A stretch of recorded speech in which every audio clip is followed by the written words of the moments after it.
I grew up in a small town, and for years I refused to read small town romance. Why would I want to escape into the thing that I spent years trying to escape from? Nowadays, I live in Minneapolis. Don't look up the population, please, because you will laugh at me if I call it a big city. It's big for Minnesota, let it go. Suddenly, these books ended up hitting really differently for me. They didn't feel like the place that I left. They felt like the place that I didn't know I missed. So that's when I realized that small town romances are and are not about the town. It's complicated. They're about belonging somewhere. And that's something that I think is really hard to find anymore, especially when you live in a larger city. Here are the things that trope snobs tend to get wrong about small town romance. They think small town romance is just coffee shops, quirky mayors, and grumpy fishermen who secretly have a heart of gold. And sure, they are all those things. It wouldn't be a small town romance without it. But there's something deeper within these romance books. The town isn't just the setting. The town itself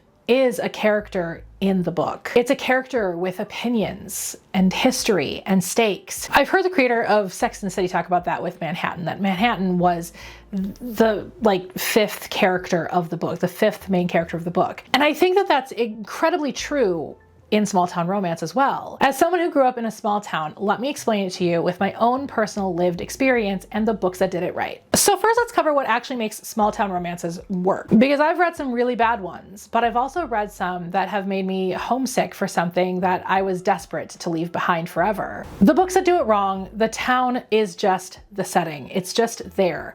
There's nothing exciting about it.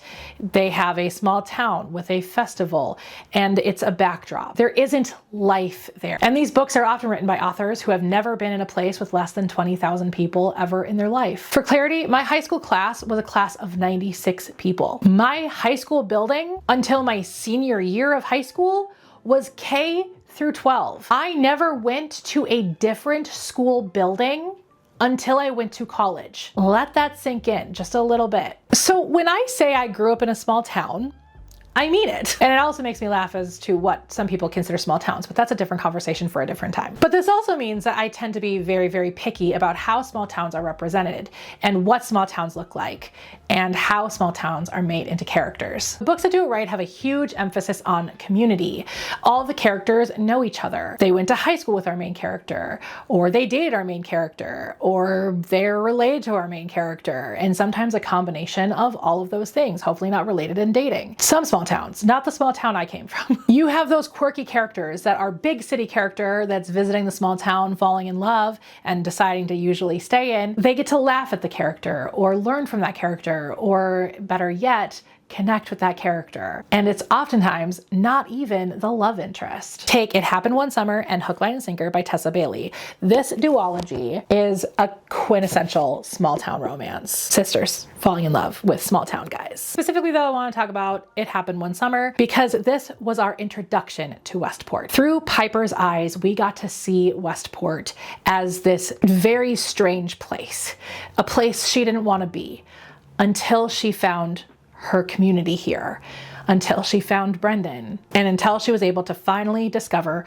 her own personal connection and feeling that connection and wanting more of it. But Westport also had this huge fishing industry that basically ran the entire town, which made Brendan such an important character throughout the town itself, allowing for Piper to have even more interaction and community. Then you have the Avalon Bay series by Elle Kennedy. It's a college town set on the coast. And while it doesn't feel like so much of a small town because it probably really isn't that much of a small town, the kinds of stories and experiences that the characters go through within those three books couldn't happen in a coastal town like Seattle. Then you have Part of Your World by Abby Jimenez. You have Alexis, who is an ER doctor that has a lot of expectations placed on her. She ends up in a small town in Minnesota and meets Daniel, who not only shows her how beautiful this small town can be, but also happens to be the mayor. So again, a very important, crucial individual within the town, allowing her more access to community. She finds peace and comfort there, something you can't get in a big city. I fully understand that Minneapolis, which is where she's from, is not the same as Chicago or Los Angeles or Phoenix or New York City, but it's still not a place you go to find stillness. But Alexis is able to find that with Daniel colonial. With other tropes, which mind you exist in these books, like you have grumpy ex-sunshine here, technically age gap romance here, even though it doesn't play a huge role. Other tropes are centered around the couple themselves and how they interact with each other and the world around them. You have rivals to lovers, which is about two people who find themselves competing over the same thing. You have grumpy ex-sunshine, where it's two people who shouldn't work on paper but clearly do. In small town romances as a trope itself, you look outside the couple to bring the story to life. You have so many things happening around the couple, to the couple, because of the couple. You have the nosy neighbor who gets into everybody's business. You have the wise old man that has known one of the main characters since they were born, basically. And then you have the best friend who pushes the couple together. It is a community effort to get to the happily ever after in small town romance. And that's why it feels so different. The best small town romance makes you feel like you are in the town with them.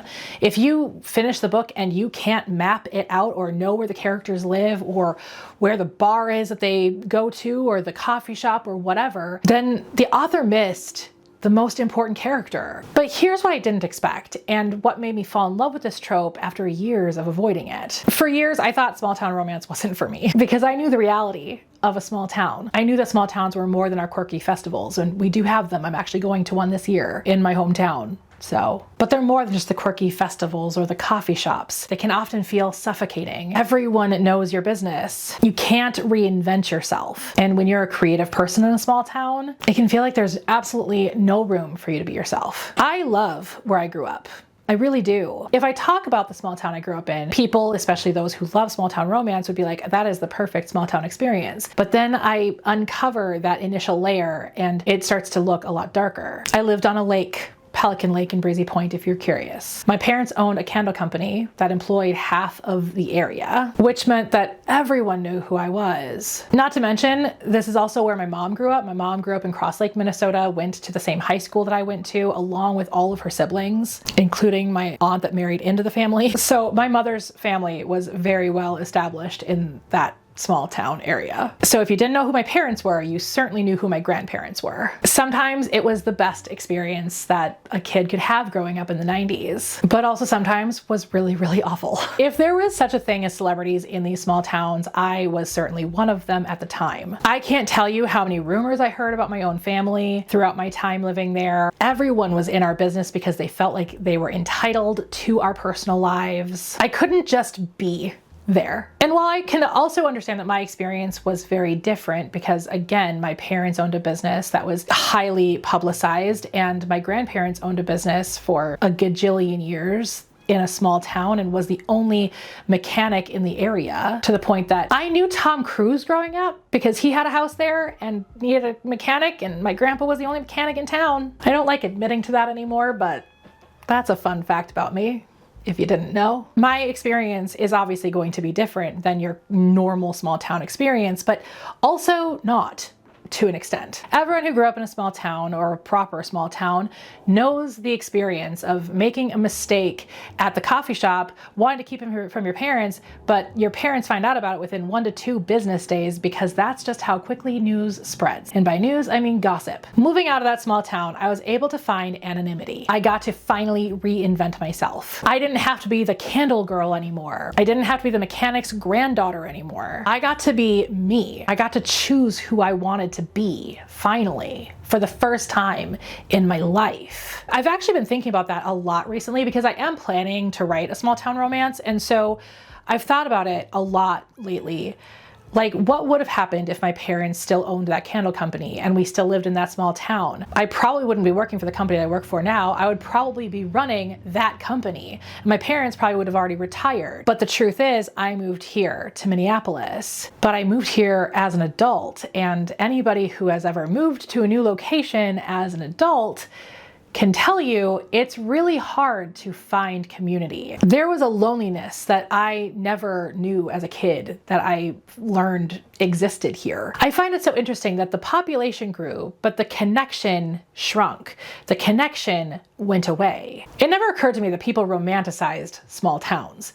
And when I found out about it, because people were reading small town romance, I thought, why? I've been back to my hometown many times as an adult, but I've never once had the desire to go back, reconnect with somebody that I knew in high school, fall in love, and then move home. That sounds like actual torture. So I judged those books and that trope based on my lived experience. Then I started reading them. And instead of feeling claustrophobic, it almost felt like it was setting me free. Even though the books that I read are about adults because they're romances, it gave me this feeling that I had in the 90s of being a kid who could just get on my bike and disappear for hours on end. The fact that I had to go home not because the streetlights came on, but because there were no streetlights and it was getting dark. Like I said, I have no desire to go back home for anything aside from visiting. I often say the Brainerd Lakes area, name of the area I grew up in, the Brainerd Lakes area is a great place to visit, but I would never want to live there. But I do love experiencing my small town again through the lens of these books. While nobody has ever written a book about the Brainerd Lakes area yet, there is something very true and honest about the way that small towns are portrayed that I am able to look at it and go, that feels like home to me. And it makes me think back to my small town experience and again, what it would be like if I still lived there. Considering the fact that the people who do come from that small town tend to be the celebrities if those existed in small towns, I would have been that love interest. I can't find a man here. What makes me think I'd find a man in a small town? But either way, it makes me think about my small town, the community, the connection, and maybe a love story or two happened there. Who knows? Small town romance isn't about geography. It's about being known and being seen. In a city of millions, or in Minneapolis's case, 500,000, not even? What is the population here? Don't look it up. You'll laugh at me. But in a city of millions, you can disappear. In a small town, everyone notices when you don't show up. All of these books will be listed below if you want to pick up any of them because you haven't read them. Or you have read them and you don't own them yet. I need to buy 3 of them. Small town romances work because everyone can relate to them in some way. Whether you grew up in a town of 500 people and fled, or you've lived in nothing but cities your whole life, there is something deep and profound about a small town romance. These books promise something that all of us are desperate for. A place to belong, a place that wants you, and someone there who loves you. I spent years avoiding this trope because I thought it was going to remind me of all the things that I ran away from, all the things that I wanted to leave behind. Instead, it reminded me of all the things I didn't even know I missed. So, do you have a small town romance that feels like home to you? Leave that in the comments below, especially if it changed your mind about this trope, because those are the best kind. And subscribe for more Romance Tropes Decoded. I do a new video like this once a month, so subscribe for the next one and let me know in the comments also if there's a trope you want me to cover. I'll see you next Thursday. Bye!